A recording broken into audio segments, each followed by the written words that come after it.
Okay. Right now, this is a Saturday, August 19th. And we have actually Thomas, Darren, and Dave Clark, or at least his chair, will be talking to us.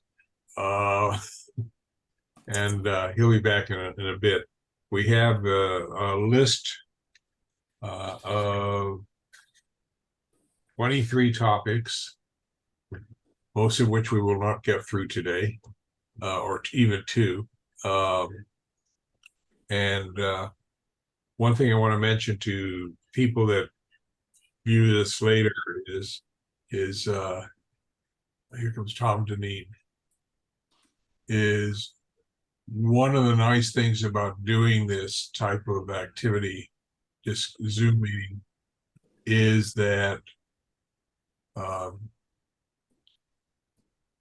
you get to hear some really top sensei give their opinion on a variety of items. But even more than that, at some point you begin to understand how all the participants here think.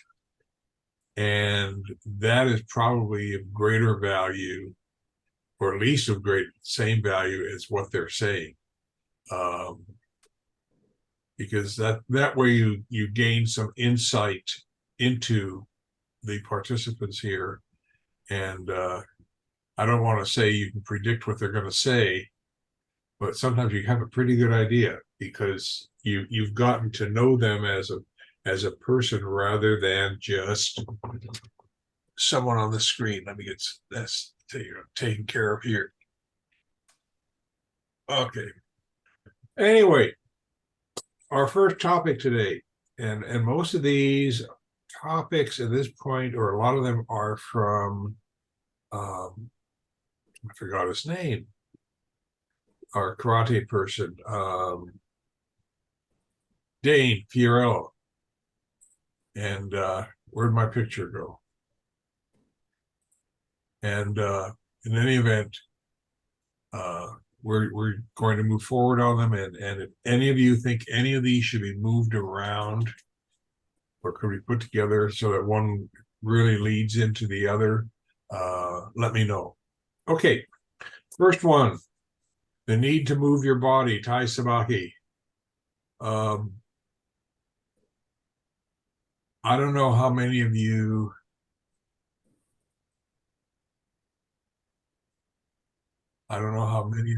use the term. I like the background, Thomas. Is that your runabout? It's for sale, and it's great when it's working, and I'm trying to get rid of it. So yeah, it hasn't worked in a while, but What is it, Tom? MGTF TF? Okay. from 1954. Yeah. Nice car. Looks in good condition. Yeah, I mean, it looks great. It looks wonderful. It's finding the right, getting consistency with its engineering that can be a challenge. So have you contacted what's his name, that comedian that retired? Jay Leno. Jay Leno with his garage of Right. opulent cars. Yeah, I think he would probably not look at this as a desirable. He probably has one in pristine condition. Yeah. But they're right around the end of World War II into the 1950s. They became popular, especially in the United States, and I think there are more of them in the U.S. than there are in England at this point. So, yeah, there are a couple of really good antique car museums out here. After the meeting, if you want, or later on, I'll give you the contacts, because they may have them, but some of them, they're, hey, you find a good buyer, and yeah. then you can take a trip to Florida. That's right. Just make sure whenever you See travel Dave. in them. Anyway, yeah, somebody in a Japanese car following you in case something goes wrong in that car, right. which it will. So yeah. Anyway, morning, Ernest. Are you with us? Hello, hey, hello everybody. Good morning, Ernest. Yeah, from Maryland. No hurricanes coming our way. No. I think the whole term is sexist. Sometimes they should call them hurricanes. Anyway, uh, Let's go. and then who knows what else that can be done with, the appropriate terminology or gender neutral or what have you. Okay, let's get back to Tai Sabaki body movement. Anybody want to start with this one, or do you mention it a lot in your dojo, or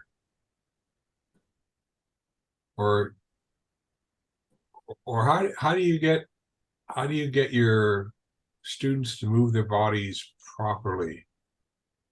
I know there are some systems that say there are 8 directions you can go, and some say there are 16 directions you can move your feet. And I take a reality check and say there are 360 degrees in a circle. So 8, Sensei, 16, or 32 is largely irrelevant. Sensei, I'll jump in here and get it started since everybody else seems so enthusiastic to begin. One way I enjoy doing is taking blue tape and putting a substantial X on the floor, and begin with what some people call an arc step or a diagonal slide. It's a boxing move. I know it's used a number of other ways, but you move to an opponent's weak side by sliding diagonally forward. And depending on whether it's a lefty or a righty, there's going to be a time when you're going to even parry across, and you can move to their strong side and go diagonally in the opposite diagonal. Then use the backside of the X for teaching pivots. Clockwise pivot, where you slide your left foot back to the end of the X off to your right diagonal in the rear, and then a counterclockwise, doing a right pivot and bringing your right foot to the diagonal X off to your the rear on your left side. So by having them visualize an X, those movements allow for a lot of good footwork for technique that we go into early on. That's a starting point for us. I know there's value at times in sidestepping. There's value at times taking one step back. I wouldn't recommend more, but the X is a great way to have them visualize. And when it was first taught to me way back, it says, visualize an X. Well, I find that throwing blue tape down it just brings it home that much sooner, and it gives them a picture. So that's where we begin with Tai Sabaki. Okay, anybody else want to add 2 cents or put their foot in the circle? I'll add 2 cents, only in a general sense, that teaching to students how important your legs are in most techniques, even down to Teinagi. It's not all in our hands. It isn't all in our arms. If you've got a good grip and you hold it in close, moving your legs are where the power is going to come from. And without that, most of the techniques aren't going to work. So it's important in that respect. We don't specifically teach it in terms of stepping this way or that way, but focusing on the legs. Students want to look at the hands and what the hands are doing, and have to emphasize it's not the hands, it's the legs. The hands are part of it, but without your legs doing the work, most of the techniques aren't going to work. Tom, that's a very valid point. I agree with you completely. And we look at it like everything builds from the ground up. Yeah. And footwork is extremely important. One of the beautiful things is, like, I've had students that they say, I'm doing a hand throw, but they're not going down. Well, if you're doing a hand throw, How about pivoting and giving them a place to land? As soon as you pivot, they have to go down. Again, that's something where they learn it early on. If you diagonally slide forward and you have parried their cross hand or parried a jab, and you then are now facing them, they're sideways to you, which means they're in a vastly weaker position. You've taken away their firepower with one quick slide, and they're sitting there. And at that point, it's like shooting fish in a barrel. They're sitting there waiting to be struck and brought down any number of ways, because they have to turn to face you to defend. There are a few exceptions. If you know this is being done to you, you can take a fisted elbow and launch it into their sternum from the side. So you can do attacks from the side. But the bottom line is that someone less experienced, they don't know what hit them, because they were facing you, and all of a sudden you're facing them and they're not facing you. It's a beautiful thing. I kind of, with my students, I kind of look at it as, to me in jiu-jitsu, there are only 3 footwork patterns. And I got this idea from teaching economics. How do you say it? The more you give your students, the more you tell your students they have to remember, the less they can. So I kind of say, if you remember these 3 steps and then just think opposite, now you've got 6 steps. Okay, but you don't need to remember all 6. You just need to remember 3 and then think opposite, and you've got all 6. And so I try and keep it down to that. And as I've said before, if you can find a good line dance song, you can come up with a routine that they can practice, whether it be Dave's X or whatever, or my 3 to 6 steps or whatever else you have. You can put that. You can develop a pattern and have your students do it to line dance music. Is it stupid? Yes. Does it work? Yes. Okay. And they, all teaching does not have to be serious, even though it gets a very serious value across. The other thing I do, which is very important, is if a student is, when they're in the process of executing a technique, I may simply say, are you balanced? And their answer is either yes or no. And I say, well, if you're not balanced, move your foot so that you feel balanced. And they do that, and I say, okay, now do the technique. And hopefully, because it does take practice, and we as sensei can say, put your foot here, put your foot there, but they have to develop the feel that their foot and their body is in the right place to properly execute a technique. And as David said, yeah, it's the feet or the legs that determine the effectiveness of anything else. That's your foundation. That's your, yeah. So, we for lack of a better phrase, we've gotten to the foot of the problem. I want to get to Dane, because he's the one that came up with this topic, I think. Is this the Thai sabaki we're talking about here? Yes. Yes. So I don't know if anybody mentioned this, but it sounds like you probably already did. Sorry, I'm late.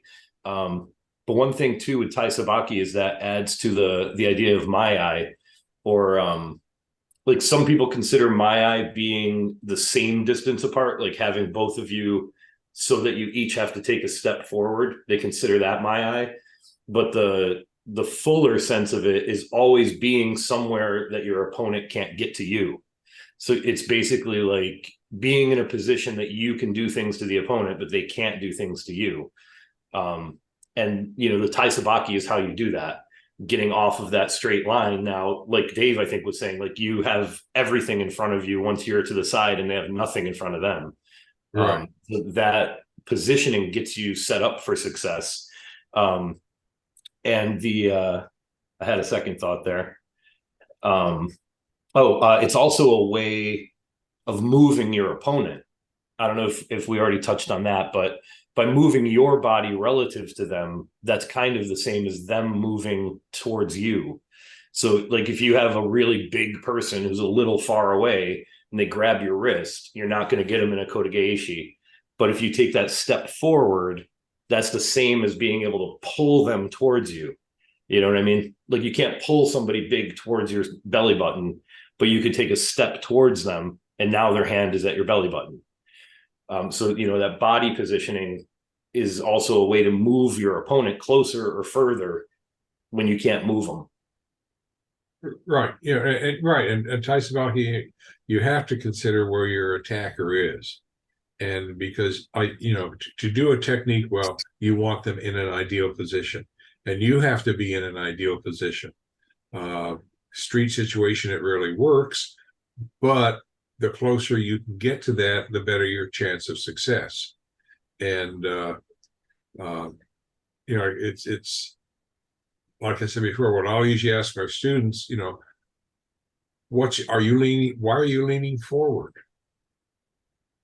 Just take a step. Or it's sometimes as sensei, students don't pick up on this because they're not experienced enough. So it's a matter of saying, are you balanced? Are you standing up straight? Asking really pretty basic questions and say, okay, what can you do to fix this? Rather than telling them, well, take a step or something like that. Sometimes if you they can figure it out fairly fast if you let them. And that's having been we're all teachers, but it takes a moment longer for a student to come up with an answer than you simply to tell them. But if they come up with the answer, they're more likely to remember it. It's like a parent talking to a child. Yeah. Sensei, there's one other thing that deserves to be put in here, and it's actually before any of this other stuff, and that is quite simply the entry to Tai Sabaki of any kind is drop and base. Once you have, for people who habitually lock their knees when they stand, which is not a good habit to be in from a self-defense standpoint, but to drop in base automatically and then do whatever moving you're going to do or they're going to do, you're in a privileged position for a number of reasons. You've activated muscles that would be in a more useless state, and you also have bent joints that are protected.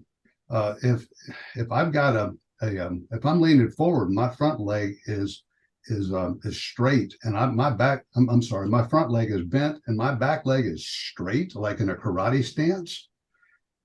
It might be a position of power, but if they osotogari me, they come in sideways, and that straight back leg is a sitting duck for injury. I know it's happened to me twice. I was karate before I was jiu-jitsu.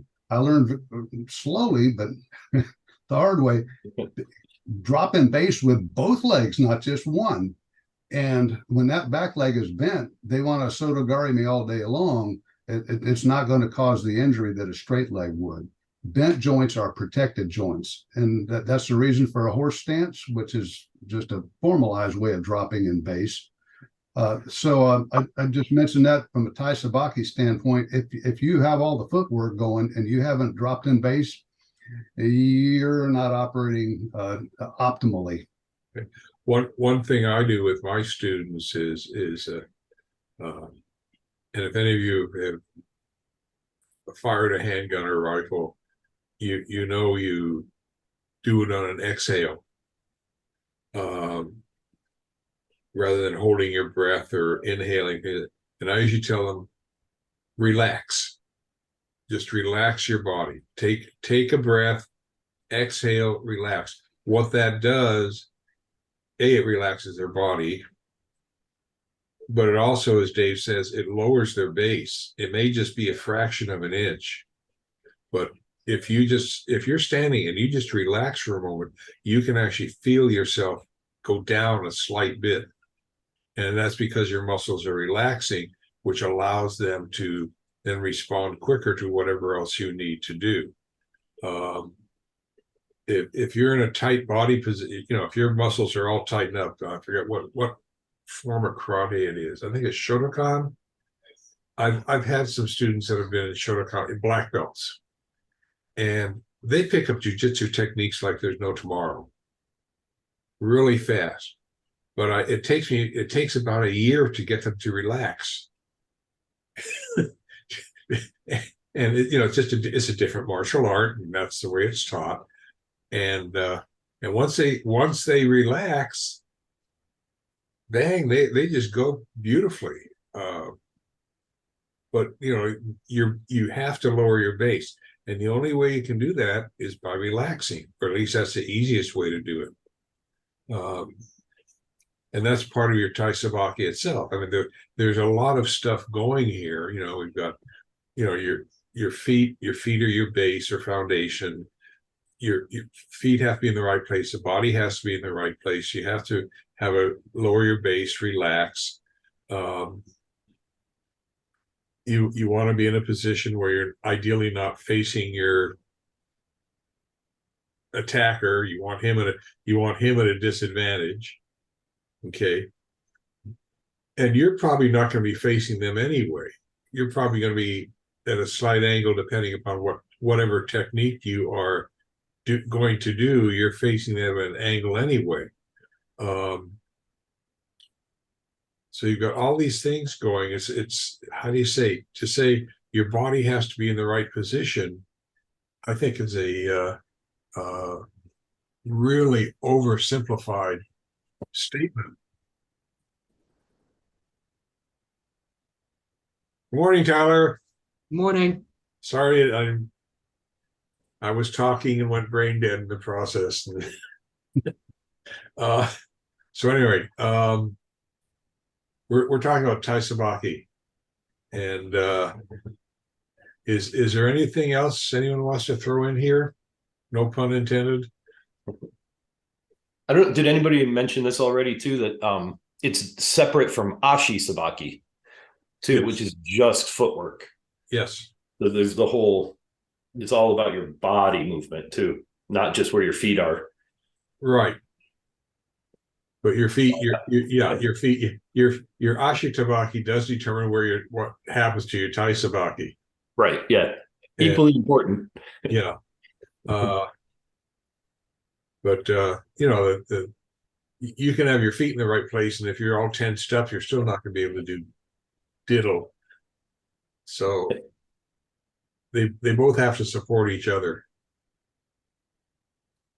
Anyway, anything else you want to do this? The only thing I want to add in is because I started working with my newer students Tuesday on knife defenses, and they're beginning to learn the importance of pivoting out of the way rather than trying to sidestep. And so, I don't think Seki has any, unless I'm wrong. I mean, there are some other Budoshin people here. I don't think we have anything where there's a sidestep. We'll pivot rather than sidestep. But anyone want to add a few words in one way or the other? Or, I mean, I may just be biased due to ignorance, but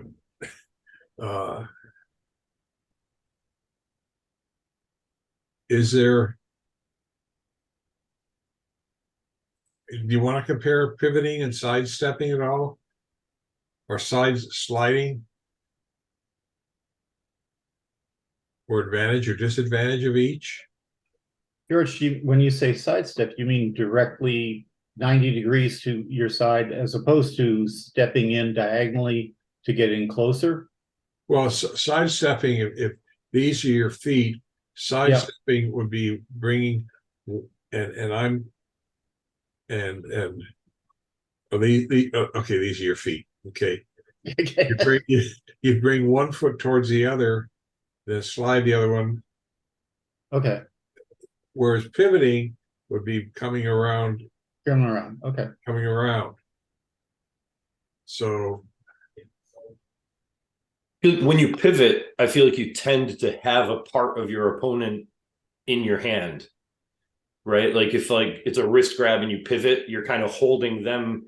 Like I think the pivot gives a little bit more unbalancing too. Like it's kind of doing two things, right? You're achieving tai sabaki and you're also breaking their balance even slightly because you're kind of pulling them forward while you move backwards. yeah, that's once You're you're doubling the executing, yeah, effect. that's once you're executing the technique, but you may also be pivoting or sidestepping to get out of the way of an attack. And the Yeah. question is which one is more effective at protecting your body. I'd say in that case, the fastest one. Yeah, Whatever you can do to get out of the way, whatever Right. happens. well, it's I have a black belt who's no longer with me, and his theme was, since he'd frequently be involved in the summer camps, and one of his thing was a phrase called "no be there." I was just going to say that. I was just going to say this has been addressed in the Karate Kid. Yeah, no be there, right? Yeah, that's his Tai Sabaki lesson. Yeah, and that's the. I mean, if you're there, you're not going to be able to do anything else. You don't want to, you don't want to be in the direction of the attack unless you're, some super big guy with tons of muscle and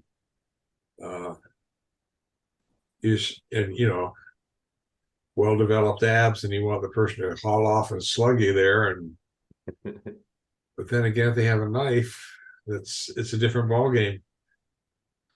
Sensei, not to go off topic any, but I got to deviate a little bit. I like what everyone was saying, Thomas, Dave, and Dane, about the Tai Sabaki movement. I also like the different scenarios. Dave applied one scenario of being able to enter using Tai Sabaki, and then Dane gave another instance of being able to two totally different approaches with it. But where we're at on the topic right now, looking at the movement, whether you're taking a sidestep or a pivot, and understanding the attack that's given. And that's where I'm talking about maybe going off topic a little bit here, but it's important to just realize or recognize the fact that if the attack doesn't have the commitment and intent that's necessary for you to do a full pivot, then you actually compromise your own position by turning your back towards that individual or even giving your side to them. So if the attack doesn't give that full commitment, then you probably should be doing a sidestep versus a pivot. Just a little thought with the positioning that we're putting ourselves in. Okay, there are no simple answers in self-defense. Darren, that's a very good point, and that's all part of the learning process. Okay. When do you pull the trigger, so to speak? When is it best to sidestep? When is it best to pivot? Yeah, I think, and this is something I think one of the most frustrating things for me as a sensei is, I'll tell the students, you have choices to make in defending yourself. There are very few attacks where there's only one thing you can do. But you have choices. The more techniques you learn and more you learn how to move your body, the more choices you have in terms of how to respond to your attacker. And I can't tell you which one is right. That's something you have to develop through experience, and discovering what your body can do best. And that's a really hard concept for some people to accept, particularly when all of us, some of you may be following the Budoshin Jujitsu, techniques, sequences verbatim, and some may be moving them around, and some have added other things, and that all happens. I recognize that. It's not a battle I'm willing to fight, because it's kind of like trying to tangle spaghetti. But they have to figure out what works best for them. And that takes a while. and it's very frustrating to them initially when they're newer students, because they want something like they've seen on TV or in the movies or what, you know, you learn this, you're safe. You know, you learn this, you're safe. I've even seen that in short self-defense courses. You learn this technique, you're safe. And it's a real, I say, I'm going to put it politely, it's a real misnomer, because everything we teach, there are no guarantees. It just improves your chances. I look at that a lot like music. Yeah. Like when you're doing a martial art, it's like learning scales. And you know, you get your 12 notes in, there's only 12 notes. Usually you're only using somewhere between 5 and 7 of those, and you're never going to use them in order. Like the things you practice will never find their way into a piece of music you've created. So you're learning the techniques of music. You're learning the material that music is made of, and you're learning the like physics behind it. These notes go well together in a scale, these typically don't. But then you're on your own, and you either write good music or you don't, you know, and maybe you can play other people's music. But when it comes to creating music, that's different than just knowing the techniques of music. Like anybody can sit down and learn a chord or a scale, and then you say, now play me something. They're like, well, I can't. You know, there's a moment where there's a switch that flicks between learning the techniques of a martial art and then actually learning the martial art. And I think you do that on your own. You know, like karate is some of the, if you look at karate books, what they actually say is this contains the techniques of karate. Like those old 8mm films would be the techniques of karate. And all of the books, all of the things you learn in a dojo are the techniques of that martial art. But then learning the martial art is on you. You know, does this flow for me? Does that work? Does this work? How do I really use it? You know, nobody's going to give you the exact textbook attack that you're ready for, but they might start off with it. But as soon as you interact with it, they change their attack. You know, so you can't do that rote thing where you go through all 5 of the movements from that classic textbook attack. Once you start, they feel that you're grabbing their wrist, and now they've turned their body and they're punching you with the other hand. You know, so you can't just do it by rote. There's a place where you start creating, and I don't know where that transition is. Like you're saying, like they're afraid to move a foot. They're afraid to like adjust to the attacker. They want to do it exactly like you showed it to them, because they like aren't sure where the magic is. It becomes like a ritual. Like I know Sensei did these things and he stood like this, and you know, he coughed before he did it, so I'm going to cough every time I do it. And he pulled on his ear a second, maybe that's why it worked. You know, so they start imitating before they can create. And I don't know where that little switch is. Now, I agree with you. I don't know where it is either. And this is what makes Dave also a great piano instructor. Martial arts background. But anyway, I mean, I have a student who is going to be testing for 5th Q, and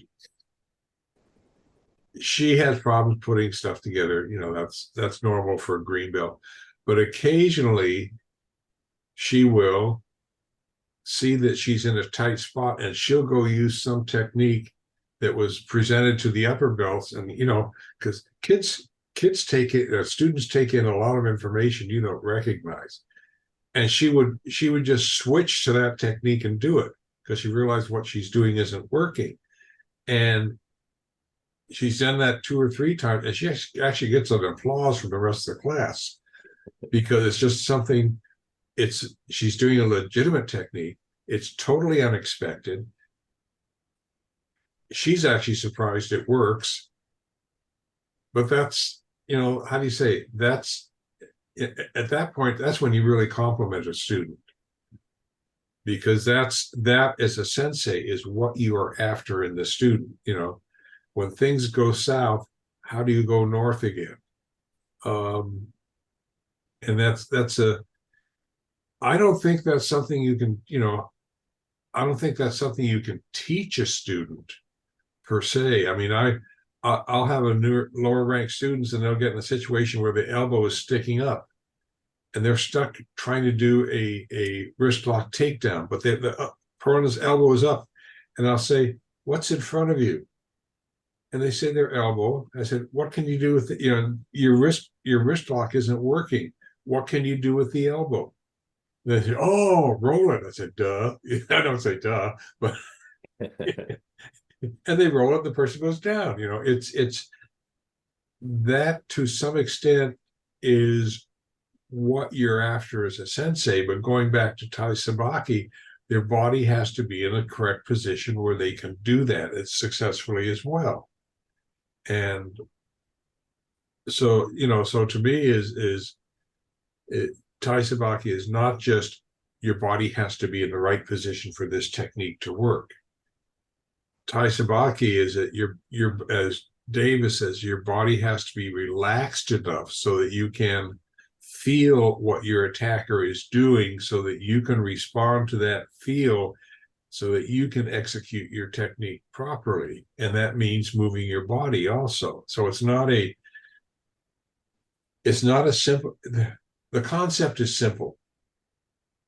Your body has to be in the right place for a technique to work. Application is a whole other ballgame. And that requires, as I'll tell my students, even some of the advancements, slow down, feel what your body is doing. And if it feels like it's in the right place, the technique is probably going to work. And that's a hard challenge for a lot of students, is to slow down. But that's the key. I mean,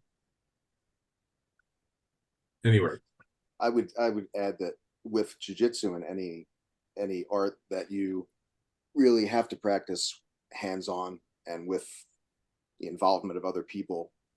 You're at a point where at least there's a modicum of realism, where you can't adapt to every possible different situation. But in some of the things that Dane was touching on earlier, that it made me think of arts I've pursued where they're entirely kata based, where you're in Iaido, in Japanese swordsmanship, there are no visible opponents. You have to create the opponents from your imagination and give the sense that they exist. So there's no realism.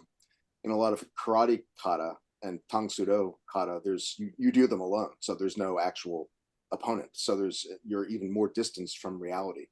But I think that's an inherent positive quality of jiu-jitsu, that you really have to do almost all of it with someone else.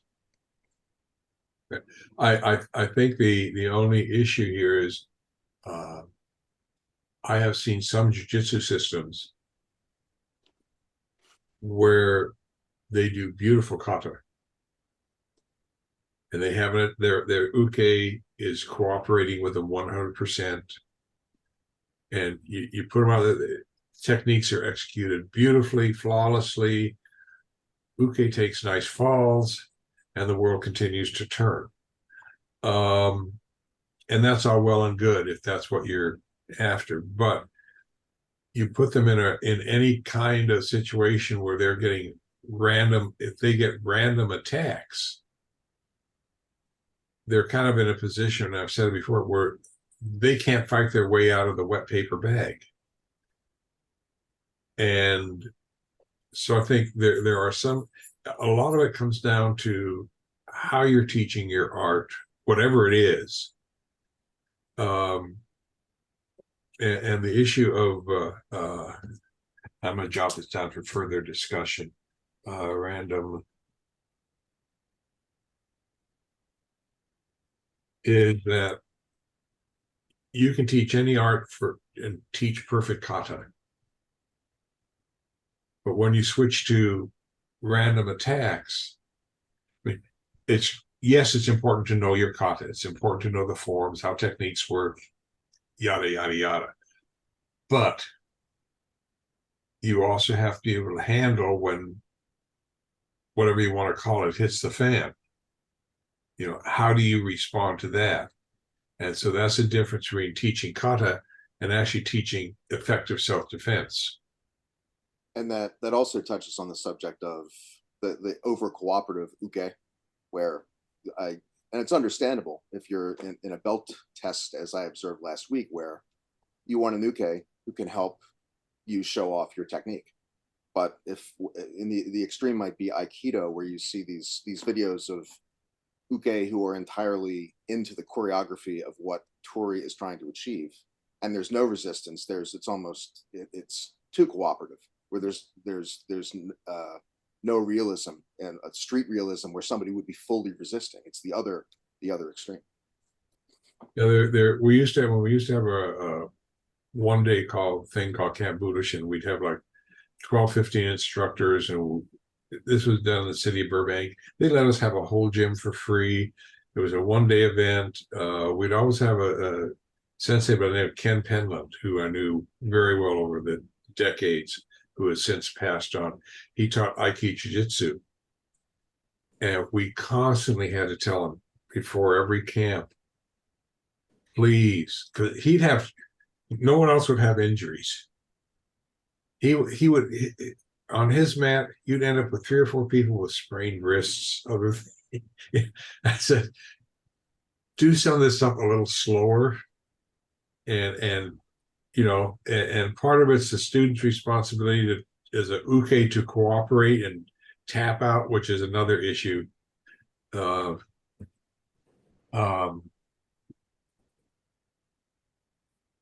me get tapping out judgment here. Yes, the participants, maybe they need to tap out when they feel the hold is set rather than seeing how much pain they can endure. So all these things come into play, but inevitably he'd have 2 to 3, 4 people with sprained wrists or other relatively minor injuries, because that's the way he taught. But he's an excellent sensei, excellent teacher. You just didn't want to get his hands on you. So I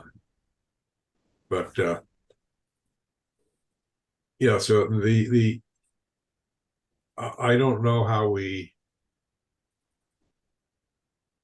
anybody have any suggestions on how to get students, before we leave this topic, how to get students to be more aware of their body position? Or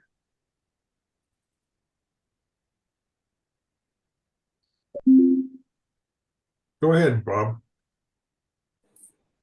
Mute. There we go. Unmute myself first. Parker always compared learning his Kempo to learning a language. In fact, he used to tell a really cute story about the mother mouse and the baby mouse being caught out on the floor by a cat. And just as the cat was ready to strike with its paw, the cat heard bark, bark, bark, bark, bark, bark, bark in the background and ran away. And the mother cat turned to the baby cat, or the mother mouse turned to the baby mouse and said, "Son, let that be a lesson to you on the value of learning a second language." And essentially, he viewed learning how to perform with spontaneity and with appropriateness and body positioning. That's all the grammar and structure of language. And you can know the words. You can even put them together in various sentence structures. But if you don't know the sentence and the structure and format of the language, your communication attempts are at best going to be chaotic. So that's, I think the deal. I'm not sure that that's something that they learn on their own. Certainly they can. But I think it just comes from repetitious practice over and over again and learned experience. If you happen to have been in a fight, an actual fight, that's usually helpful too. That gives you some good experience. Breaking up fights, what have you. Yeah, it's okay. Let's go on to the next, unless anybody else wants to add anything to Tai Sabaki. Let's go on to the next topic, which is Do versus Jitsu or Jutsu, however you want to spell Jitsu. And I learned a new way of, I guess, I learned a new way of spelling it a couple weeks ago, which is DZHUJITSU, but that comes out of I think out of Russia. That's a translation from the Russian Cyrillic into English. They're all, but we're not going to get into the issue of how you spell jiu-jitsu. That's an endless path to nowhere. But anyway, the issue is, and I don't know how many of you looked at the link, the YouTube link that's on this page here. But in any case, and this may be from Dane as well. I'm not sure. Does it seem similar to you? Yeah, I think so. Yeah. In Kendo, you attack where your opponent has armor. In Kenjutsu, you attack where the opponent has no armor. Okay. I'm going to add something in here. Just, jiu-jitsu people are lazy. We'd like to find your most vulnerable spot and go for it, because we're lazy, and we don't want to have to work any harder than we need to. But then the third comment is kids playing with toy swords try to hit each other's swords. A swordsman tries to cut your head off. Okay, I think that's the essence of Do versus Jitsu. Hey, Professor, just real quick, when I read that, I have three brothers. I'm the oldest of four, and we tried to hit each other's head off. So That's why you're obviously here. we're in our family. Must have been dull sticks. We were well plastic. There's some good whelps, but we all survived to adulthood. Okay. So anybody want to, because there is an argument between Do, which is the way, and Jitsu, which is the art, regardless of what prefixes you add to both those terms. You can even say cooking Do versus cooking Jitsu. Anyone want to comment on that, or do you just want to leave it? Yeah, that's pretty obvious, or can't hear you, Robert. I was just going to say that's pretty obvious. I mean, one plays at warfare and the other actually engages in it. Okay. And that's always been my understanding of it. Well, then I'm going to throw in the question here because I've seen it over the years. You have judo. Yeah. You then have some judo systems also have what is known as combat judo. Hmm. Is there anybody who's familiar with? I mean, I'm not, so that's why I'm asking the question. What differentiates combat judo from judo? Go ahead, Bob. Yeah. No, the people that I know that do judo, most of them will concede that it's a sport.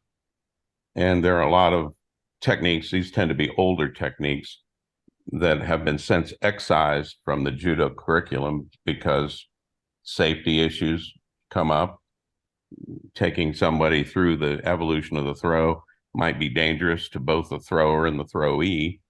And so you don't have, all those techniques preserved. They sort of get put out of the curriculum, and the more sportive applications are retained. And there are people that still do some of those old school judo throwing techniques, but even they will concede, yeah, these are mean and ugly and not necessarily intended for competition. In fact, they're forbidden in some cases from competition. So if your aim is competing, you're a martial sport, as I see it. Maybe not, you could argue do versus wei, I suppose, but I see that as martial sport. And then you have martial art, which is sort of where all those nasty things get reinserted, and you practice them to the best of your ability, and obviously under limitation. And then, to me, I see a lot of do in jitsu. In other words, if you take the lesson right, and you can apply it to your life, you can apply it to your personal growth. It just depends on how you choose to take it. Okay, so you're giving a different definition. Well, you're not giving a different definition to do. You're giving a different application rather than to a martial art or martial way. You're doing it how I conduct my life, being the way. You could very easily do that with either, I think. And the life lessons are there if you're paying attention.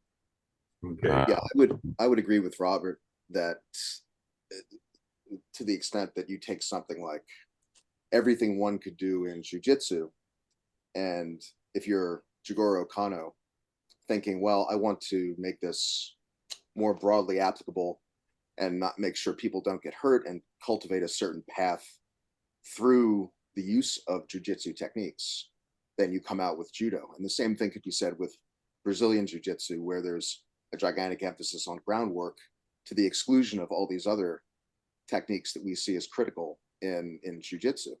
But those are two sporting applications for the most part. They can be expanded to be broader, to embrace self-defense, I think. What I think, George, the do versus jitsu way that you described, a good example might be something like Japanese swordsmanship, where there's kenjutsu, there's the actual adaptation of the sword for combat, where you're really making contact with people and thinking through realistic situations where you may use it, compared with iaido, which is a much more abstract, meditative, self-developmental aspect of swordsmanship, where all the opponents are imaginary. It's up to you to create the sense of weight and substance in those opponents.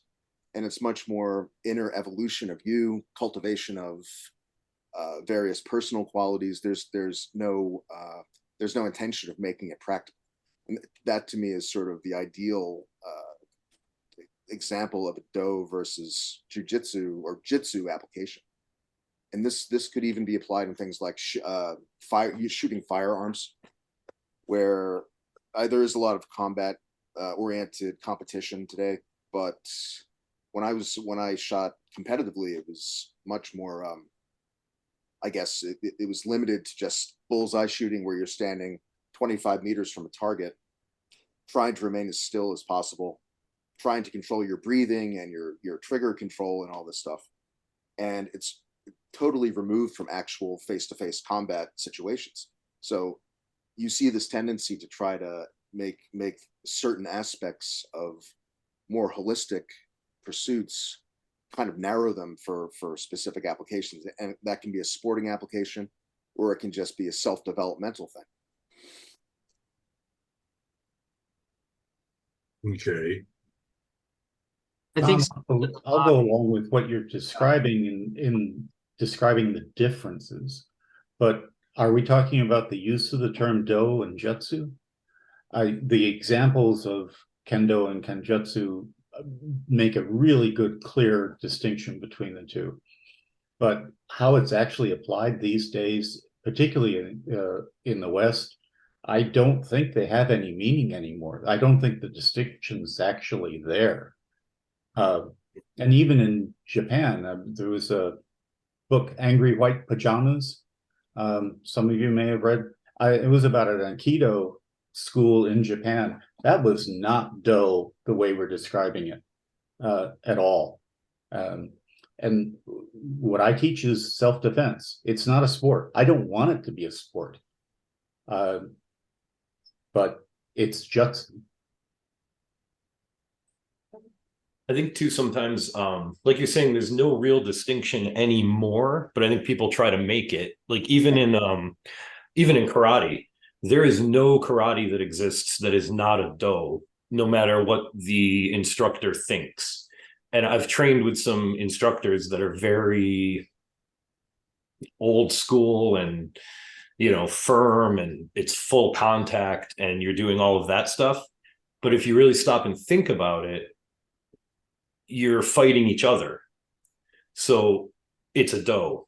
No matter how hard you're fighting each other, no matter if you're really hitting each other, you're still doing a do, not a jitsu. And I think because you're training to fight somebody that you're training with, like if you're doing judo against another judo person, you're doing a sport. If you're doing jiu-jitsu against a jiu-jitsu person, if you're doing karate with a karate person, you're doing a sport. You're exchanging your karate. If you're both doing karate, you're exchanging your karate in a competition of some sort. Even if it's life and death, it's a competition of your karate. But I think real karate, when it was a jitsu, was a way to defeat people who didn't know karate. You couldn't know karate. You know, it's supposed to be a secret and only karate people know it. So who are you defending against? How could you possibly defend against another karate person just out in life? You know, you have this secret thing to fight people who don't know your secret thing. That's when it's a jitsu. Like you're teaching the police for like an afternoon how to arrest somebody. They got jitsu techniques. They got the things they can use against somebody who doesn't train, is the idea. But as soon as it becomes a lifelong pursuit of them perfecting those techniques on each other, now they're doing a do, kind of, if that makes any sense. And when they're competing against each other, they're using the same set of rules.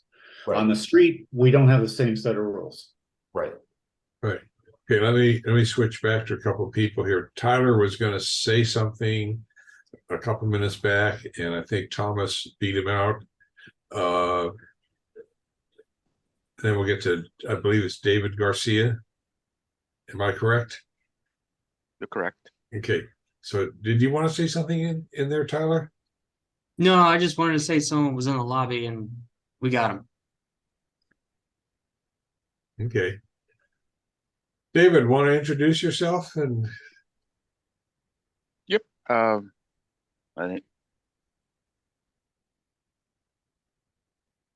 you're muted. there you go. Is that better? Yes. Dave Garcia. I attend Tyler Gardner's dojo. So happy to be here. Okay. Dave just got his black belt last Saturday. Congratulations. One of the best tests I've ever seen. Congratulations, David. As my sensei told me, now that you're a black belt, now you're ready to start learning. I was told the same thing. Tyler's doing his job. Okay, let's move on here. It's 9:01 already. Do we want to hit the issue of teaching?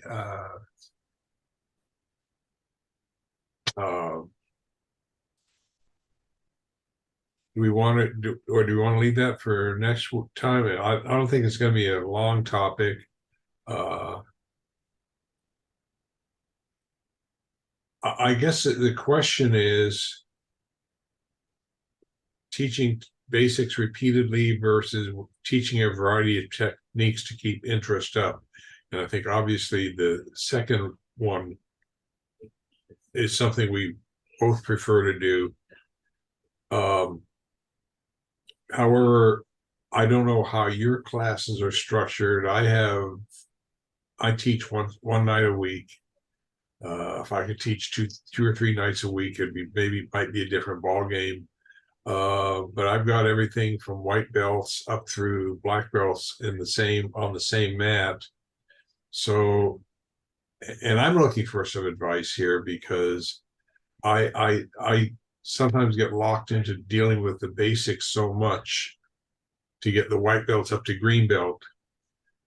I mean, once they're green belt, I don't worry about them too much because they can, you know, the way Seki was you learned whatever he was teaching at the time. I learned how to do I teach doing a hand throw for a lapel grab. Okay. Seki, on the other hand, I learned how to do a hand throw for knife attacks. That was my first night on the mat. You know, he really didn't care where you were at. He just taught. Now, the other side of the coin, he was very traditional as far as promotions went. He did not have set criteria for any belt rank. He would just once every couple months say, you're green belt, you're blue belt, you're black belt, you're brown belt, you're and you never knew what his criteria was, but for some reason, it was pretty valid. I don't know how he kept track of all the students he had because he was teaching 4 nights a week, maybe 30 to 40 people on the mat each night at least. So, George, did he do formal testing where a night was set aside to test, or was it more just his feeling? no, he never. I think I was the only person he formally tested, and maybe it was because I was a teacher. That's the only reason. And he said he said I did one thing wrong, and I knew I had done it right. But I'm not. You know, you don't argue with sensei. But he passed me anyway. You know, but no, he had no formal testing criteria. That seems like a very old school way. Like you really Very old school way, and you know your students so intimately that you have that feel. But the challenge is when you're expanding an organization or creating one. In your case, how do you maintain a standard across many different dojo? And yeah. how do you assure yourself that a sensei has anything like the standards of a sensei in some other state or Right. something? The only reason I had the criteria and the belt rank requirements in the student handbook, yada yada yada, is because when I wanted to teach it for the school district, they had you got to have all these goals and objectives, and what's the time span for this, and what's the time span for this, and you know what skills will they acquire, and so that would put me in a position where if I wanted to teach at the public school, I had to get this stuff written down, and it's evolved since that original format, but I'd like to an extent, I'm seeing the wisdom of Seki's way because I have some students that they're picking up on techniques that aren't in the belt rank division, and you don't want to lose any students. You don't want students to get bored and leave. That's your worst enemy. So my question is, what do you do? I guess maybe it's what do you do to retain students? Robert, did you want to? Because you went like this a couple of times. Oh, I was going through a set in my head, but okay. Oh, okay. Okay. No, I think, you know, I operate out of a niche market to be sure, because I don't really advertise it as a commercial deal. I want to make sure that people that come into school are a good fit. But then I've got students that have been with me for 20 plus years. And if I retain the environment that I have in my school, then that's usually why they stay. I think they leave, maybe not because they're bored, but because they have other issues. One of my friends who was a Brazilian jiu-jitsu black belt, and I went to his certification seminar because he was holding it at my school. But nevertheless, I was there, and he had a guy who said, well, what do you do if the students just start fighting right in the middle of class? And he said, what do you mean fighting? He said, I mean fighting. They just get up and they start going after it for real. And And he said, Bob, what do you do? And I said, I throw them out. I have a protocol in place, and the consequences for everything are very clear. So I think I operate from a different world to some extent, but I've been around for 27 years, so it's not, altogether unsuccessful. It's just that I think everybody, like when I'm teaching in a classroom, you set expectations. Say, here's the expectation. Please meet these expectations, or I can send you next door to the 9th graders and they can teach you manners. And the kids, kind of go, okay, because they don't want to be sent next door with the 9th graders. And so they're basically, there. If you set the expectations, this is what we expect, whatever it is, whether it's attitude, contact, whatever, and they understand that expectation, well, then, I have some kids that are in a speech and debate class, and they walk into the speech and debate class and they don't want to speak or debate. And my comment is, what were you thinking when you signed on for the class? And because we're speech and debate, that's what we do. Get ready to compete, because that's where we're going. And they go, no, and it just freaks them out a little bit. But yeah, I think setting expectations is a big part of where you're at with certain things, certain people, and that sort of thing. I think from the quote unquote American point of view, to have criteria for belt ranks is probably fairer to the students, because they know, as you said, they know what the expectations are. They know what they need to accomplish to get there. Would you say that you have two criteria or one criteria for advancement? So in any of the really traditional Okinawan sensei that I've dealt with, or any of the kind of really everyone, now that I think about it, everyone I've ever trained under has kind of disregarded the curriculum in giving rank occasionally. So like, for instance, every belt I ever got, I did not know the curriculum for that belt. And then you would start learning that stuff, and there's maybe still things you wouldn't learn. And then you'd get your next belt. So the curriculum is separate. So like I was saying before, there's the techniques of music, and then there's being a musician. And there's musicians who play by ear that are self-taught, have no idea about the fundamentals on their instrument, but they're Grammy award-winning artists that are amazing musicians. Then there's people who know every single scale, every note, everything, and they can't play music. So there's a curriculum, and then there's that getting it. There's jiu-jitsu and a jiu-jitsu curriculum.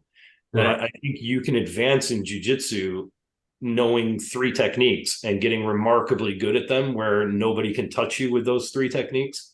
I think you're still a black belt. Whereas I think some other student, they're never getting good. So they're getting belts based on kind of time served. Like, okay, you learned these 20 things, you get something for it. Here's your next thing. And I think there's somebody else who's like, okay, you only know one of those 20 things, but I can't even throw you. You're a brown belt, There's kind of grading the person or grading the curriculum. Right. And I think the curriculum also helps you explain why another student is not advancing. It's easier than saying, well, you're simply not as good as Johnny over here, who's just clearly magnificent, so he's a black belt. You're not any good, so you're getting your belts by effort and trying and learning and whatever. This guy's getting his based on skill and whatever. Yeah. Do you find that? Right. Go ahead. Sorry, George. I think I understand what you're saying completely. And I as a classroom teacher, I ran into that, where I might have some kid who, one kid who came in who's really exceptional, does A work all the time, and have another kid who comes in kind of doing CD work, and you begin to they respond positively to something you've said, or they sort of start to get a good grade on one assignment, and you compliment them and they get better and better. And even though their total performance is not equal, the quote unquote average student has probably gained more and learned more than the really smart kid. If I could, And go ahead, Tyler. this testing, the setup, the format of the whatever our student handbooks say, whatever they want, there really is just a guidance. A student, I can get a student that comes in Monday that does whatever technique is a yellow belt technique, and they can do it very, very well. And it's mostly based on the person that's doing it and who they're doing it with, how often Right. they come, the character they display, what kind of person they are. Sometimes they meet half those requirements before they even step in the door. So it really depends on who you're teaching. I have a student who took a long time to get a lot of the throws down, but I've seen students that have been very good with throws and they've done them in half the time. It's really based on the person, really. I mean, the sheet is what we guide ourselves with. We know, okay, this should be this should be that, but you're going to have a few students that are going to be exceptional. They're going to come in, they're going to kind of blow out the curriculum, and they're going to know half of it, but be very good at the half that's very good, or whatever have you, you know? So both can be true is what I'm saying. Both can be true. Both a student who struggles and have lasted 8-9 years and finally gets their black belt is just as much a black belt as a person who gets it in 4 years. Yeah, I would concur with Tyler. And Go I ahead, would Thomas. I would add that because Tyler and Dave Garcia and I and Dave Clark are all part of AJA leadership. There's the issue of how do you establish standards, and how universal can you make standards, and when is it so narrowing to try to enforce standards too specifically. So it's not easy in AJA level because it embraces different styles. With Budoshin, there's a curriculum, it's more focused. You and I, George, discussed in the last week the certain terms that we thought every Shodan should know, like Mushin, or I forget exactly which terms you used, but just critical Japanese terms in the concept of jiu-jitsu. If you have a student who may excel on the physical side, or in a range of physical movements, he or she has mastered a certain set of kata and really knows them very well. What if they don't know other essential kata that we believe are critical for any Shodan level person in jiu-jitsu? Do you accept the fact that they're never going to do Osotogari that well, or if they've never heard of certain terms, like how? Anyway, my point is, I think there are things that every Shodan should probably have a passing acquaintance with, and if they're perceived as someone who's something of an expert, at least in the basics, they should be able to do the core techniques of a given style. Whether they choose a path within that to specialize and cultivate their own best techniques, that's fine, but there has to be kind of a ground level core set of techniques they know and terms they know. And I'm not sure exceptions should always be made for those who don't get those. Well, you're also like training people with good character. You know, the belts are just to kind of filter the wrong ones out, really, and then you get to the Shodan, the first beginning step, and that's when they're like, okay, we have the right character, the right person. Now we can finally start working with you and actually invest more time into you. You know, that's the point of why we kind of have it. But I would say the character is a piece of it. It's not on the syllabus. It's on the side that we senseis know and go, okay, he's got what we want, or this person's got what we want, you know. Let me put another thought in here, because as I think Tyler said, the student handbook or the black belt have their guides, and I would agree with that 100%. Any assignment a teacher gives you, anything they teach, anything they grade you on, their grading standards, all that stuff, when push comes to shove, it's all subjective. Even, you know, even if it's a professional, the bar exam, for example, whomever came up with a particular question, or whatever panel came up with a particular question, yeah, I met certain criteria, but it's still based upon the people that wrote the question. And if you look in the student handbook, even the grading criteria, you know, 0 through 7 or 0, whatever, those terms are still somewhat subjective terms. And for example, I could not do Hanigoshi until well after I got to degree, 2nd degree black belt. And it's still probably my worst technique. Okay. It's an almost impossible technique for me to do. And that's why on the belt exams, if you'll notice, it says Hanigoshi or Harigoshi. And that's a subjective decision on my part, because I figured, you know, there are going to be people who cannot do certain techniques, and at some point, maybe they'll get it. Okay. And for some students, I think one of the most important things we can do as sensei is get to know our students, what their capabilities are, because you can't, I've worked with deaf mute students. They learn incredibly fast. They're dangerous suckers on the mat. And they have the most, you know, I've had a couple, they have the most ungodly key eyes because they can't hear what they're saying, you know, so it sounds like, you know, some animal with a death, I'm going to kill you basically sound. But, you know, you can kind of laugh at it, but I think part of our role as a sensei to get to know our students and what their capabilities are.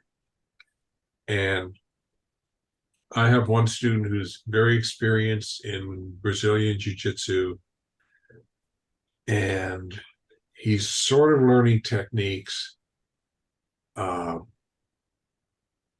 He needs to calm down and relax. He tries so hard because he's so into this Brazilian jiu-jitsu. You know, it's his worst enemy. I would say that it is easier to teach groundwork than it is to teach throws. So going backwards is going to be a cat. Yes. Fish out of water, you know, you're going to have those moments with it. I agree with you. And I won't, when I do groundwork with my students, I won't tell them in advance that next week we're going to work on groundwork, because half of them won't show up. Because you use a whole different set of muscles. They all require, I prefer to have almost one-on-one supervision of any team. So, you know, person gets put in a holder lock, I say, okay, here's what you can do to try and get out of this. You know, which means you have to have a black belt or a brown belt watching each one of them. They're really sore by the time they leave, which is something that doesn't always happen in normal jiu-jitsu class. But you know, they do learn some skills. But yeah, I guess getting back to you can be, in spite of the numerical numbers for, you know, scores on each technique, because the explanation is subjective in and of itself. I'll sometimes be easier on certain students on certain techniques than I will with other students, because I know what their capability is and I know what their intention is, which is also very important, okay, in the martial arts. I mean, it isn't anything. I mean, if you know a person's intent is good, you're more than willing to work with them than someone who has a basically screw you attitude. So all these subjective factors do come into play. So it's not the I guess what I want to say is that the handbook is not a black and white rigid, you must follow this to the letter, if not you will be eternally damned situation. And that's a harder concept for students to realize because they're so trained in this, and I don't want to knock the educational system of the planet, but you need to do certain things in certain ways to get certain grades so you can get certain diplomas and go on to live your life where after a couple of years nobody cares where you got your education.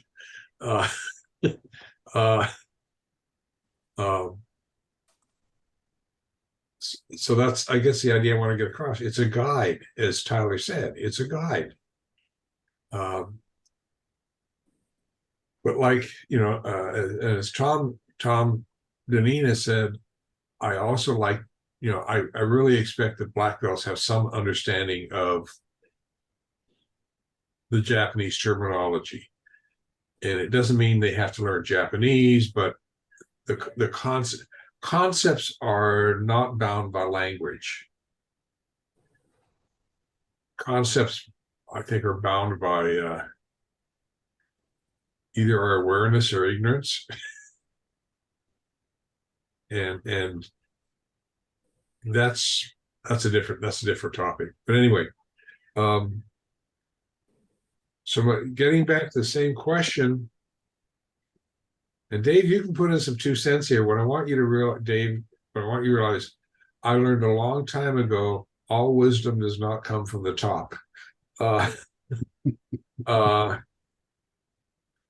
had students in the classroom on the mat say, Mr. Kirby, you're wrong. And then because they know I allow for disagreement in the class, in the classroom, and I tend to be a devil's advocate just to get them to think more. They usually come up with they find that if they come up with a really rational explanation, going back to speech and debate, I had a year and a half of speech and debate in high school. Robert, I was a speech minor until I got into my 3rd year of college, and it's an argumentation class. And to make a real story short, we got so tired of the instructor, who we finally realized had no idea what he was talking about. We ran him through a 2-week sequence of an argument where we got him to admit that he didn't know what he was talking about. Most of the class dropped. It took the college another year to get rid of the guy. But they got rid of him. Hey, George, I do want to add something. Go ahead. Yes. If you want to maintain or obtain students, you're going to have to, of course, each student's different. Each student you're going to have to treat differently to keep them engaged. And what I've seen is people want to be engaged into, or like stuff that's happening today, crime, knives, robberies, stuff that's going up. If you engage them in that aspect, their worries, their concerns, that tends to keep a student engaged. You know what I mean? You have to apply to what's going on today. Yes. It's not just about traditional Japanese jiu-jitsu. Yes, it's great, but you also want to throw in some real life scenarios, situations. That keeps that student engaged. Excuse me. So just an opinion. Right. No, it's very valid. That's why, Seki taught purely for street self-defense. And that's how he kept people, you're right. And then maybe I think I need to reiterate here that, all the techniques in the book, and they help you become better at self-defense, but the students have to have practice in dealing with them in as realistic situations as possible. And which is why at the end of class, we usually have what's called deer in the headlights, where students come out with a uke or tori, and they're randomly attacked. And because that's a whole different ball game than learning techniques is. And there's an article that I think is in an upcoming issue of Budoshin online from I think it's federal law enforcement, federal law enforcement, Training center. FLEOA, something like that, that I'm a member of, and it deals with the time gap, what we call a reaction gap, and they deal with it in terms of law enforcement, how officers really are unable to respond in a timely manner because all this other stuff is going on. And that factor, what I call a deer in the headlight factor of 0.3 to 0.7 seconds, and they extend it even to 2 or 3 seconds in certain scenarios, is where you either win the situation or you lose it. And most people on the street lose it because there's this time gap. And one of the things we have to do if we're going to, and some of our students get pretty good at it fairly fast. You're being attacked, you don't know what to do. You're like the deer in the headlights. And that's what allows the attacker to succeed. If you give them practice in these situations, that time gap goes down. And this one person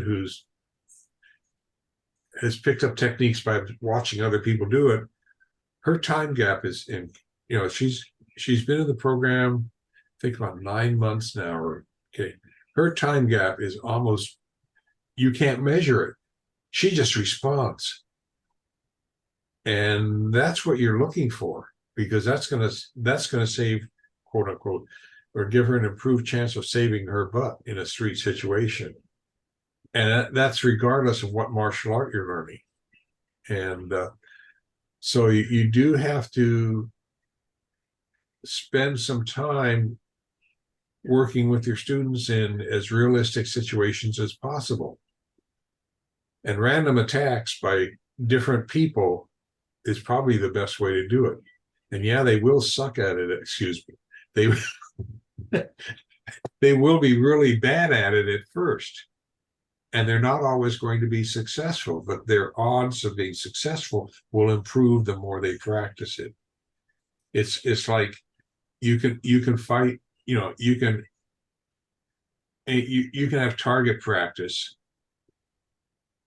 but if you put a person in a situation, which they're doing in some law enforcement agencies are doing now, where the officer is watching a big live screen and there are various scenarios playing out, and they have to decide who's the person with the weapon, who's going to shoot. And they get better at this through practice. That's what you're after. Okay. You're trying to get this delay gap, this reaction gap, which I learned about in driver training. In high school, get this reaction gap down as low as possible, because that's Hey, George, I'm going to interject here for a second. One dojo I went to, you talking about reality of scenarios. One dojo I went to, they used actually cap guns. They used profane language. They were yelling during like a randori situation, and people reacted much differently when that stuff was going on versus the regular dojo classroom, where it's kind of nice and everybody's calm, and yeah. the dynamic changed and people's reaction changed. Yes. So I'm not sure if we can still do that at the dojo, but I'm just saying. Yeah. I think that's Dave, that's a great idea. This is a crux issue. Maybe this is worth further discussion independently, but doing for example at your test last week, doing some grappling where you observe something like that, or observe any, say, BJJ match, and you think, well, if this person who has superior skills to me in grappling is doing this, if this were a street situation, I would immediately think of sticking my thumb in his eye, or hitting him in the groin, or doing something to break his finger, or do something that's totally illegal in any kind of dojo application of these techniques. And I'm concerned that if you if you're spending your life doing BJJ or judo, that you're mentally cutting yourself off from doing what you may really need to do on the street. And you just don't think of sticking your finger in someone's eye or doing something really that's going to stop the attack. How we can become more aware of those radical solutions and not hurt anybody, I think is just a crux issue. You generally fight how you train. So if you were to throw somebody down and you know, do your submission and whatever, then all of a sudden you take your hand out and you help them up, you know, you might accidentally do that in the street. So it's better just to let that student get themselves up off the ground rather than keep training yourself constantly to do certain things just because you're doing it in the dojo. So there's certain things you have to cut out and not do to prevent possibly running into that muscle memory of when you throw an assailant on the concrete, you go, okay, I'm going to bring you up now because you just have it. And then like, oh, I didn't want to do that. You know, that's a mistake. That's a trained thing we keep doing in the school. So try to stay away from those sort of catches that we might do just because we want to be nice. Yeah. Right. Somebody goes to tap out in the street, you don't care. Yeah. I mean, some people will tap out. I don't care. You're getting choked. Sorry. Okay. Street versus dojo is a really, how do you say it, difficult conflict. You know, when I have my students say, you know, they go down the ground, they do a wrist press or they do a shoulder lock or whatever it is, I say, here you're doing this to tap out on this. I said, the difference between jiu-jitsu and many other martial arts is on the street, you can't wait for a tap out. It's not going to happen. Okay. If you're doing the technique correctly, you will end up breaking their wrist. You'll end up dislocating their shoulder. They may have a concussion. They may have some broken ribs. I've had a number of students in street situations. I kind of know what happens generally to the attacker. Street is not about being nice. If I go to some of the training I had from Harold Brocious, and some of the students have done it to some extent in class. If you stick your finger in someone's ear and turn it, it's not going to injure them, but it's annoying as hell.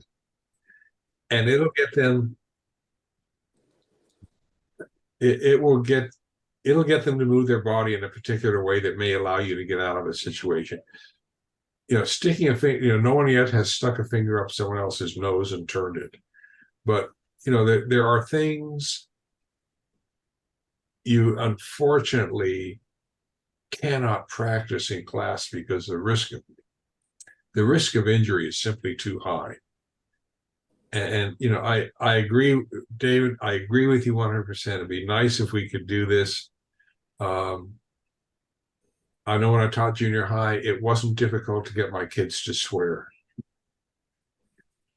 You know, different communities will make certain things socially acceptable.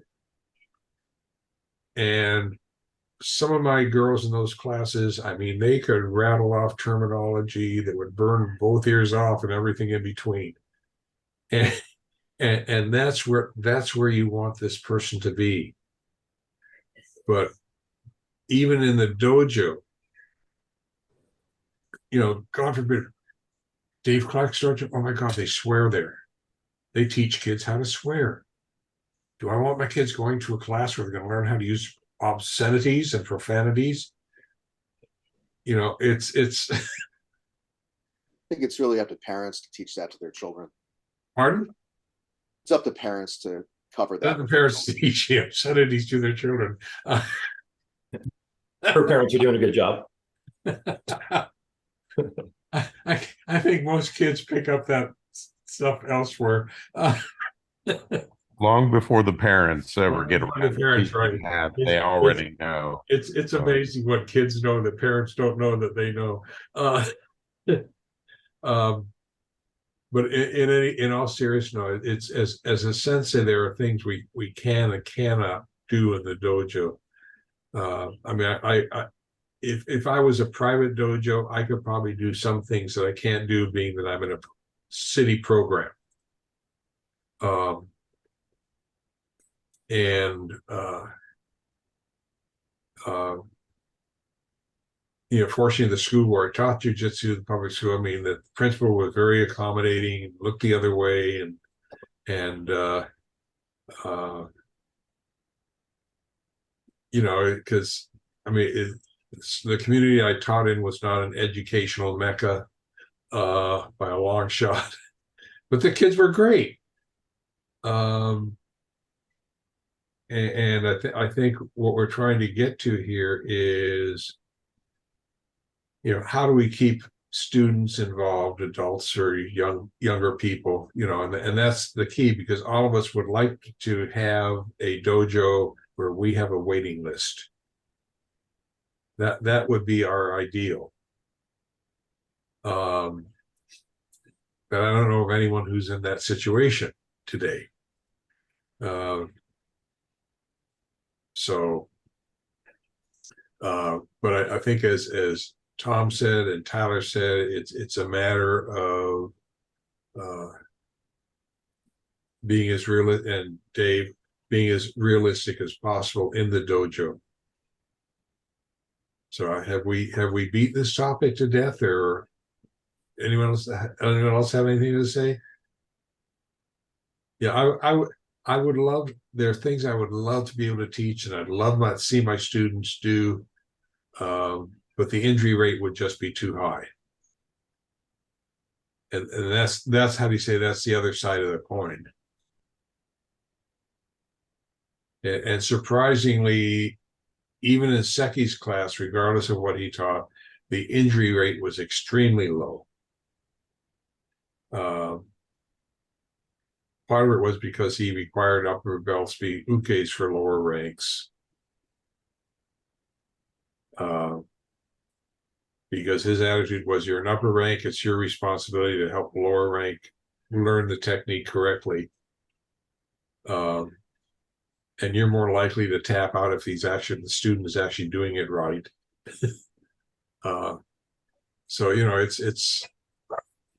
it's a hard balance. Anyway, that tapping out thing, we're talking about your opponent tapping out. Yeah.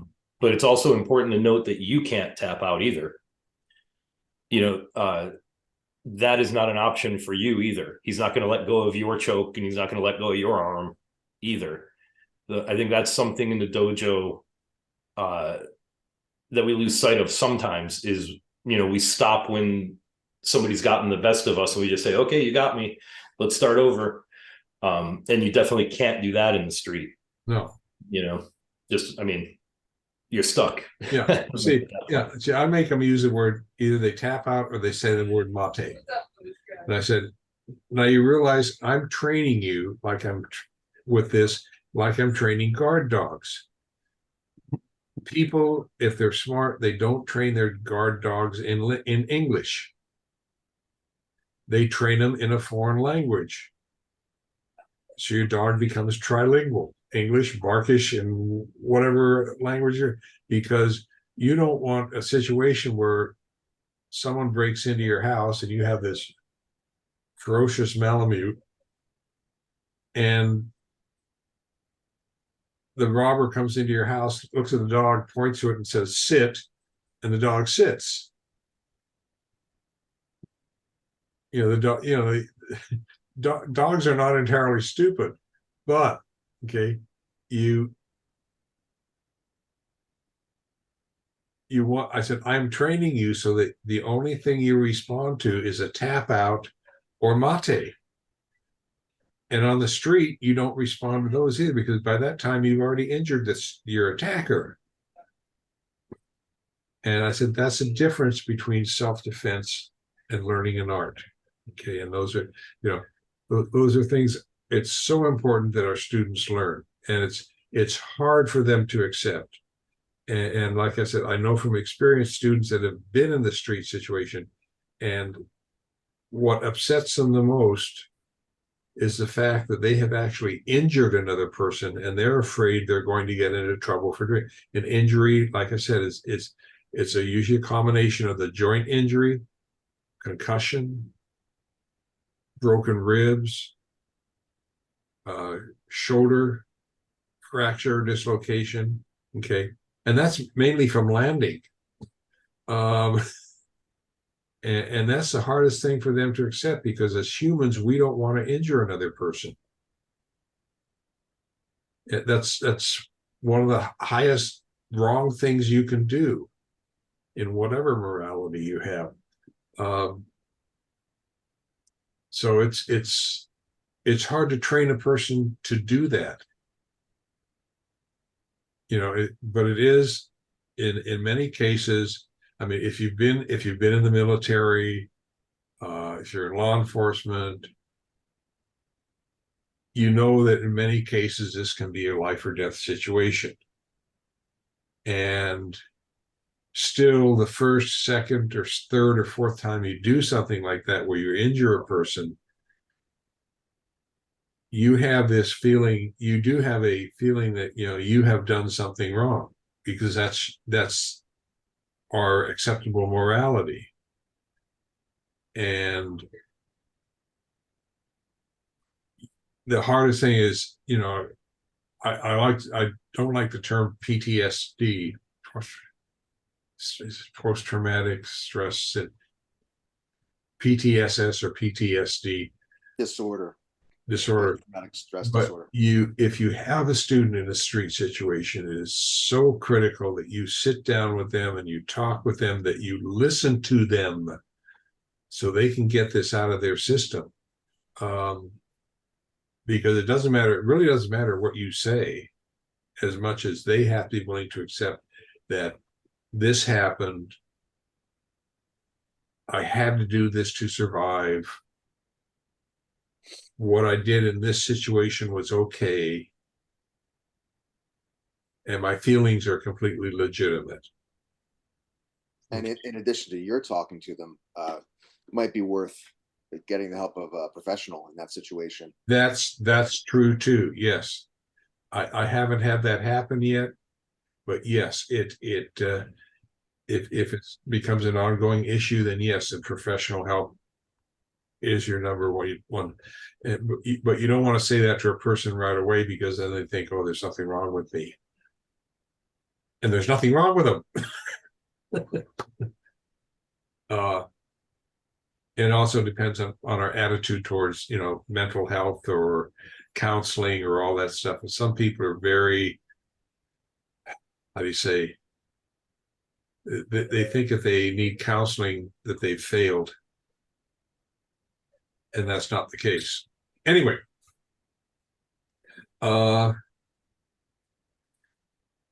next meeting, because we're at 9:45 now. Next meeting will be on October.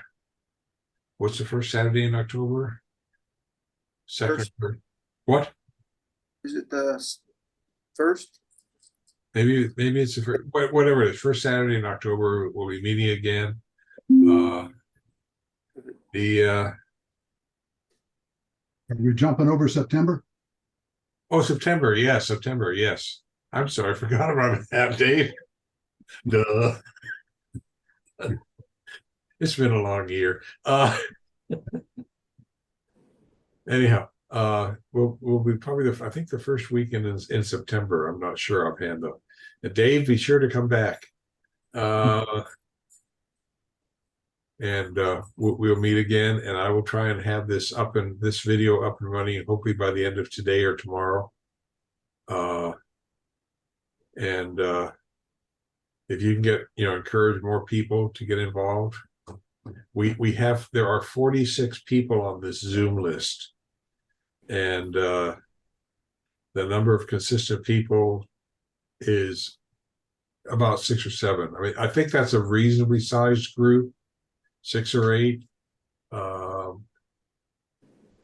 on the other hand, we need, that's why I'm glad Dave is with us. We need fresh blood, because the rest of us kind of know each other, and it's good to have some additional insight from someone who hasn't been with us, because like I said, not all knowledge comes from the top, and we can all learn from each other. So, but I want to thank all of you for being here today.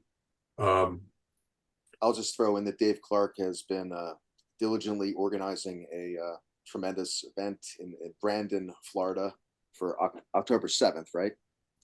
Right. So I'm going, Dave Garcia's going, plenty of others are. So Darren, I believe you're presenting there or doing something, right? Yes. Yeah, we have that. See, Darren's going to be teaching on the September 22nd through 24th weekend out here for the summer camp. We're at 50% on Saturday. Actually, now we have 11 out of a potential 18 people. We still have room, so if any of you want to come out to Southern California when it's hot and dry, you're more than welcome. And we have a good weekend for you. And if you need a flyer, send me an email and I'll send you a flyer. You can give it to your students. Because particularly if you're have students who are black belts, I don't know what their tax status is, but they should be able to write the whole thing off as a tax deductible. Also, because we're 501c3 organization. Next year, I'm going to make it, rather than a registration fee, make it a donation. Sometimes it's not what you do, but how you do it. And because I've learned a few things from GoFundMe and PayPal this year, and a couple other organizations. If you're a 501c, if you are a nonprofit corporation, there's a surprising amount of fundraising organizations that some of them can qualify to help you.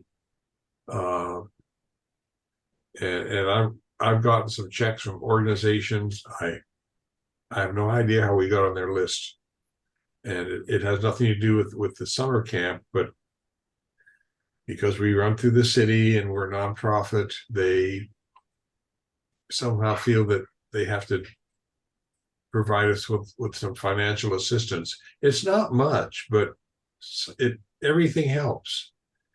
And so if I have if I have a student or so that's having problem in buying a gi or things of that sort, we have the funds where we can actually do that for them. And we don't have to worry about the city's criteria for who qualifies for financial assistance. So anyway, want you have a good weekend. Be kind. I'm getting out my scuba gear for the impending high water. We're actually at 1,200 feet altitude, so I don't think whatever comes down will run off. So in any event, California needs a unique experience every once in a great while to whip us back into shape. We also have earthquakes, but but then again, this is California. Okay. Take care. Have a good weekend. Thanks, everyone. And we'll see you Thank in a you. couple weeks. Bye-bye. Bye, everyone. Bye-bye. Bye, everyone.